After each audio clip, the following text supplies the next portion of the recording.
हाय दोस्तों, good evening. मेरा नाम इमरान अजमेरिया है और भिवंडी में वेयर हाउस स्पेशलिस्ट हम लोग काम करते हैं। और आज मैं आप तमाम लोगों का धन्यवाद और शुक्रिया कहूँगा कि हमारे जो पिछले वीडियोस थे, जो अगर आपने नहीं देखा है तो ये लेफ़्ट में जो कार्ड का बटन है, आप वहाँ क्लिक कर कर वो वीडियोस देख लीजिए। बहुत सारा उसका रिस्पांस मिला हमको और उस वीडियोस के 100 लाइक्स के करीब होने आ रहे हैं। और आज का जो हमारा एक क्वेश्चन था, हमारे एक किसी चाहने वाले ने एक क्वेश्चन किया कि पहला तो हमारा जो वीडियो बना कि ये जो वेयर हाउसिंग कंपनीज़ है वो क्यों परचेस नहीं करती हैं वेयर हाउस, उसके बारे में हमने बहुत डिटेल से लास्ट वीडियो में बताया आपको।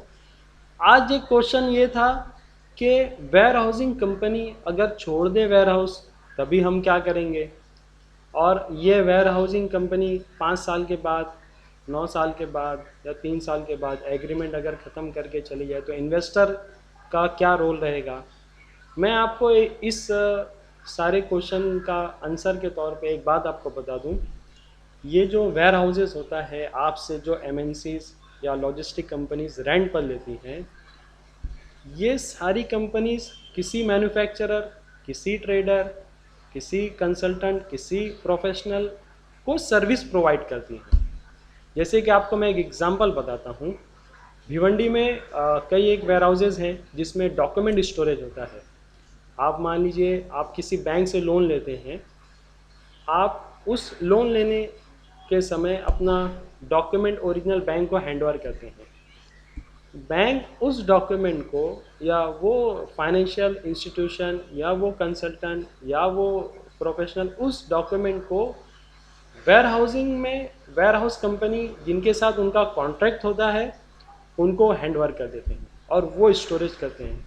आपको बता दूं, जो डॉक्यूमेंट स्टोरेज के वेयर हाउसेज हैं उसमें इलेक्ट्रिसिटी का इंटरनल एक वायर तक नहीं होता है, लाइटिंग नहीं होती है, उनका इवन ऑफिस भी वेयर हाउस के बाहर होता है। आप जानते हैं कि डॉक्यूमेंट अगर स्टोरेज करते हैं तो वो टाइम के साथ जो है वो येलो हो जाता है, उसमें छोटे छोटे जो वायरसेस की वजह से वो डॉक्यूमेंट ख़राब भी हो जाता है।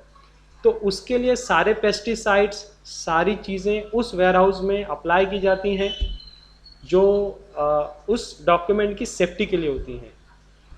वो logistic company in professional banking और ये जो कंसल्टेंट हैं इनके साथ उनका एग्रीमेंट 30 इयर्स, 25 इयर्स, 29 इयर्स का होता है। मान लीजिए आज 2020 है, तो 2020 में अगर किसी कंपनी एग्रीमेंट किया है तो वो उस अपने क्लाइंट के साथ उनका एग्रीमेंट 2045 तक है, 2040 तक है। बट वो आपसे 5 साल का एग्रीमेंट करते हैं, 9 साल का एग्रीमेंट करते हैं, उनके भी कुछ नॉर्म्स होते हैं। वो मैं आपको हो सकता है नेक्स्ट वीडियो में बता दूं कि वो क्यों ऐसा करते हैं। अच्छा, दूसरी चीज़ मैं आपको बता दूं कि जो वेयर हाउसिंग कंपनीज होती हैं वो इस वेयर हाउस में ऑफिस बनाती है, रैकिंग करती है, उनके अदर एसेसरीज उसमें इनपुट करते हैं। तो ऑलमोस्ट आप ऐसा समझ लीजिए, एक अगर 50,000 फुट का वेयर हाउस है तो उसमें 2 से 5 करोड़ का इन्वेस्टमेंट वो कंपनी करती है। तो उसमें बहुत कम चांस होता है कि जो इन्वेस्टमेंट आपका है उससे 50% के करीब इन्वेस्टमेंट वो लॉजिस्टिक कंपनी उस वेयर हाउस में करती है, तो वो जल्दी छोड़कर जाएंगे नहीं। इसमें रिस्क फैक्टर ये है कि अगर वो कंपनी बैंकरप्ट हो जाती है, अगर वो कंपनी इंसॉल्वेंट हो जाती है, या फिर उस कंपनी को किसी बड़ा कॉन्ट्रैक्ट मिल गया और वो अपना एक्सपेंशन करना चाहती है। जैसे कि आपको बता दूं, जीएसटी आने के बाद 2016 के बाद भिवंडी में कई एक जर्मन कंपनीज हैं लॉजिस्टिक में, उनके छोटे छोटे 12 से 15 लोकेशन में वेयर हाउस थे। 15,000 फुट, 30,000 फुट, 50,000 फुट उन्होंने कंसोलिडेट कर दिया।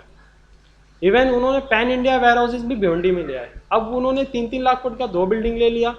वो सारे वेयर हाउस छोड़ के वो एक वेयर हाउस में आ गए। उनका ऑपरेशन कॉस्ट बच गया, उनका मैन पावर बच गया, उनका ऑफिस का कॉस्ट, बहुत सारा कॉस्ट उनका सेविंग हो गया। ये एक रिस्क फैक्टर है कि जब वो कंपनी एक्सपेंशन करेगी तो वो वेयर हाउस आपका छोड़ कर जाएगी। और आपको बता दूं, इसके अलावा अगर आपका वेयर हाउस खाली होता है, within a 2 week, within a 1 month वो वेयर हाउस इमीडिएट रेंट पर लग जाता है, क्योंकि यहाँ डिमांड ज़्यादा है और सप्लाई कम है। और अगर इस वीडियो में आपको ऐसा लग रहा है कि कोई जानकारी मिस है या आपको और कुछ चीज़ें समझनी है तो आप कमेंट बॉक्स में टाइप करिए, लिख दीजिए कि ये चीज़ हमको नहीं समझ में आई है। हम अगले वीडियो में उसका आंसर करेंगे। और आपको ये वीडियो पसंद आया लाइक करिए, नहीं पसंद आया डिसलाइक करके आप कमेंट में लिखिए कि ये वीडियो क्यों नहीं पसंद आया। हम इसमें और इम्प्रूवमेंट करना चाहेंगे। और ये सारा जो हमारा इंडस्ट्रियल वेयर हाउस जो चैनल है ये आप सब्सक्राइब कर लीजिए ताकि आपको वेयर हाउसिंग की वो सारी डिटेल्स, वो सारी नॉलेज जो आज तक के शायद आपको नहीं है वो मिलती रहेगी यहाँ से। अगले वीडियो में हम आपको जो वेयर हाउस की स्पेसिफिकेशन होती है 93 से 2020 तक किस तरीके से वेयर हाउसिंग में अपग्रेडेशन हुआ, क्या क्या चेंजेस आई, और आज का जो लेटेस्ट वेयर हाउस है जिसको ग्रेड ए ग्रेड बी बोलते हैं उसके बारे में आपको बहुत डिटेल में बताएंगे। Thank you, have a good day, good night.